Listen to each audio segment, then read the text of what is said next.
Le personnage là, il passe par la plage et puis il croise Alban de Merlu dedans, mais là c'est pas le BD. C'est devenu un petit peu le meilleur ami de tout le monde ici, celui qu'on a plaisir à retrouver toutes les semaines. Il y a plein de gens qui me disent « Oh, c'est toi qui dessines Alban de Merlu, c'est marrant ». Tu sais, c'est la première chose que je lis dans le journal. Et cela fait 17 ans que ce marin à la retraite, appelé Alban de Merlu, est en quelque sorte devenu la mascotte du journal des Sables. Alors, pour une première grande exposition sur ce personnage de BD, incontournable de la vie locale, il fallait plutôt voir les choses en grand. Quand j'ai pensé à cette exposition au départ, je voulais effectivement ne pas exposer que des originaux qui sont parus dans le journal ou dans les albums d'Alban de Merlu. C'est toujours intéressant de voir des originaux, mais pour moi c'était pas suffisant.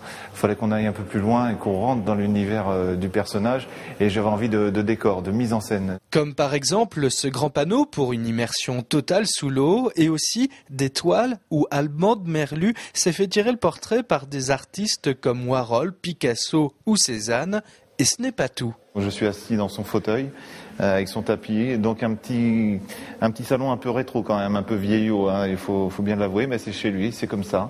Alors on y trouve évidemment le journal des Sables dans le porte-revue, une maquette d'un bateau de pêche, c'est évident, le vieux téléphone, il a gardé son vieux téléphone, et là vous allez pouvoir découvrir quelque chose d'exceptionnel qu'on n'avait encore jamais vu, c'est sa photo de mariage.